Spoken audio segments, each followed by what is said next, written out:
During the days of Jalsa, the actual days of Jalsa, in the evenings, people may not realize that after the sessions finish, Hazur holds meetings with different delegations in the week, or sometimes 2 weeks after Jalsa as well. Hazur will continue to meet delegations, which are groups of people who've come from all around the world to meet him. Some of the delegations are quite small, maybe 3-4 people.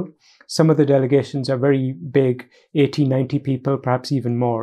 তিনি বলছেন যে জলসার পরে বিশেষ করে ডেলিগেশনস হুজুরের সাথে সাক্ষাৎ করে, কোনো সময় তাদের সংখ্যা 3 থেকে 4 জন হয়, আবার কোনো সময় 80 থেকে 90 জনও হয়। এত বড় বড় গ্রুপ হুজুরের সাথে সাক্ষাৎ করে। আর বিভিন্ন শ্রেণীর জীবনের সকল স্তরের মানুষ এই গ্রুপগুলোতে থাকে, হুজুরের সাথে সাক্ষাৎ করে। তাদের কেউ রাজনীতিবিদ হয়ে থাকে, কেউ সাংবাদিক, কেউ কোনো নতুন বয়াতকারী আহমদী, বা কেউ দুঃখ ভারাক্রান্ত, দুঃখে জর্জরিত। আমার মাও অনেক সময় এসে থাকেন নিজের সন্তানের জন্য হুজুরের সাথে কথা বলতে।